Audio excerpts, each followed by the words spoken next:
Okay, we have a bit more of section 2.3 for functions, and that is going to be covering function notation.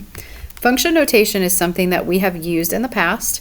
It basically just is replacing the variable y as the value of our function with the letters f of x. So the f part is the name of the function, the x part is the name of the independent variable. So f of x tells me in the function named f, the variable I'm going to see on the right side is an x. And on the right side is what we call the defining expression. So in other words, it's telling me what to do with my input values. I should multiply them by 3 and then subtract 5. F of x does not mean f times x. It represents the y value that goes along with the indicated x value. So f of 7 is giving me the directions to go to the function named f and replace the input variable with a 7. So f of 7 would be 3 times 7 minus 5, which would be 21 minus 5, or 16. So what this tells me, f of 7 equals 16, means that if the x value is 7, the y value is 16. So I could actually make that into an input-output pair, or an ordered pair, 7, 16. So let's practice doing some replacements. F of 2. F of 2 means I'm going to replace the letter x with the number 2 in the function called f. So f of 2 would be negative, and then I replace the x with a 2 in parentheses, squared, plus 5, replace the x with a 2 in parentheses, minus 3. Then I use the order of operations. So I will do exponents first. So that's a 4. So I have negative and then 4 plus 5 times 2 minus 3. And next thing I will do is multiplication. Well, this negative out front here means negative 1 times. So I've got negative 1 times 4 is negative 4, plus 5 times 2 is 10, and then minus 3. And then I'll add and subtract left to right. Negative 4 plus 10 is 6. 6 minus 3 is 3. So f of 2 equals 3. Means that when the input is 2, the output is 3.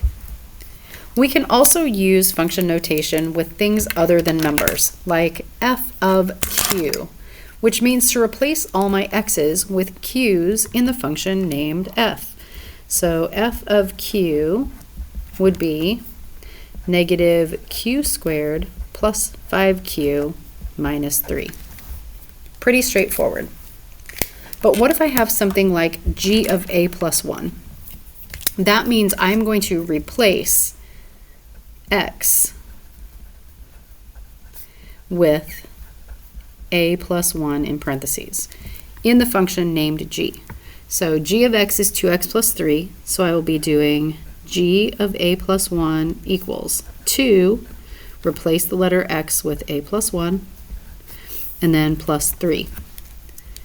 Then I need to distribute that 2, so I have 2a plus 2 plus 3, and then I can combine like terms, so I end up with 2a plus 5. So g of a plus 1 is equal to 2a plus 5. And that's really all you can do with that.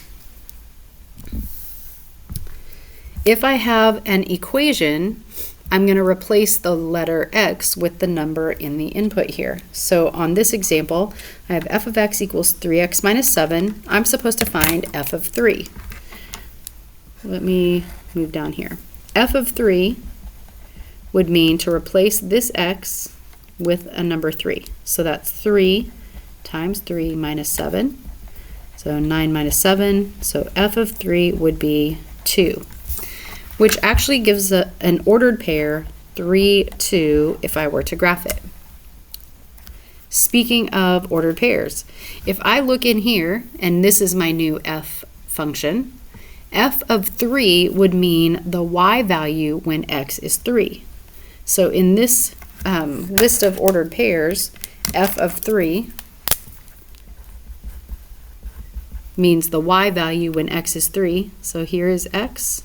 Here is y, so f of 3 would equal 1. With a mapping diagram, remember that the x's are the domain, the y's are the range. So f of 3 meaning the input is 3, tell me the output, Here's the input of 3. The output is 5. So f of 3 would equal 5. And with a graph, I'm literally going to be able to go to the ordered pair. Here's 3. Follow that up. And the output is 4. So from the ordered pair 3, 4, that tells me f of 3 is equal to 4.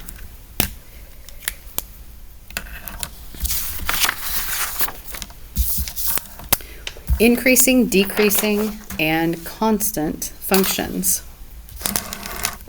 Informally speaking, a function increases over an open interval if its graph rises from left to right on that interval. It decreases over an open interval if its graph falls from left to right, and it is constant over an open interval if its graph is horizontal on the interval.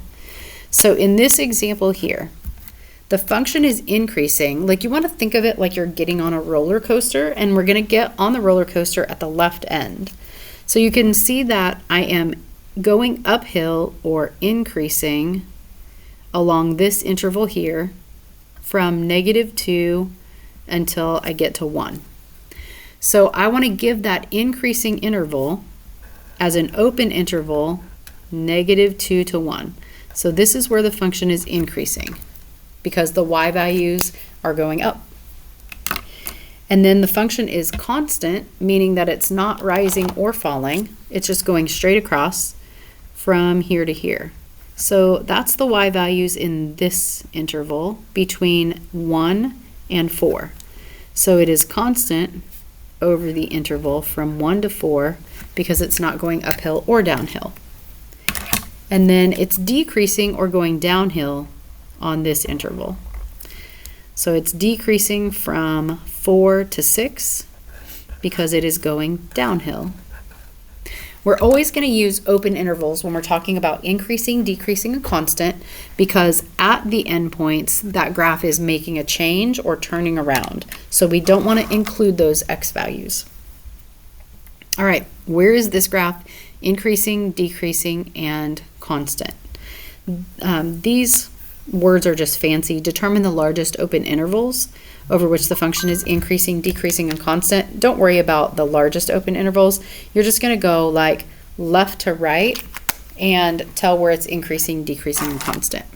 So remember, we always start on the left end of our graph. So if we start on the left end, what is the graph doing first? It is going downhill, which is decreasing. So this graph is decreasing from here until right here, and that's where it turns around. So it's decreasing on this section right here, starting at -infinity and then ending at -2. So it is decreasing from -infinity up to -2. Remember to use open intervals. Then at that point, the graph starts going uphill. It is going uphill until we get to right here, which is an x value of, it looks like 1. Oh, it's labeled 1. So it is increasing in between -2 and 1. We're always giving these as x values. So it's increasing from -2 to 1. -2 on the x to 1 on the x. And then that graph is constant. That graph stays constant from the x value of 1 and forever, it looks like. So it is constant from 1 to infinity.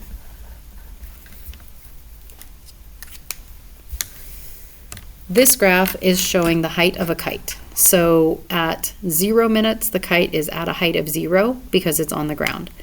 So we're going to use this graph to answer some questions like, what is the maximum height of the kite and when is that height reached? So the maximum height of the kite is going to be right up here. Here's our maximum height. The height of the kite looks like 175. So it is 175, what are we measuring in? Feet. And when does that happen? So if I go down to the x-axis, that happens at 5 minutes.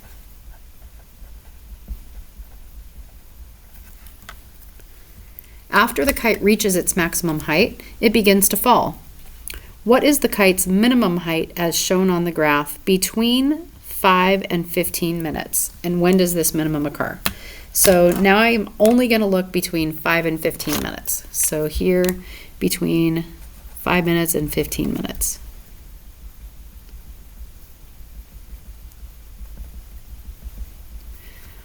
So the kite is falling until it gets to here. That looks like the lowest, which is 125 feet.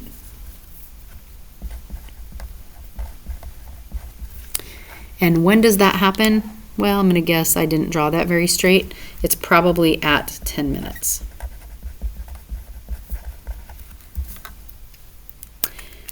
And then when is the height of the kite increasing? Remember that increasing means like going uphill. So this kite is increasing from here until here. So that means it's increasing in between 0 and 5 minutes. So it's increasing between 0 and 5 minutes. Remember, we use open intervals there. Then it's decreasing, but then it starts increasing again, right on this range. So it's increasing again between 10 and 15 minutes. So I use the U to show that gap in time, and then I say 10 to 15 minutes. Then it's constant for a bit, and then it's decreasing.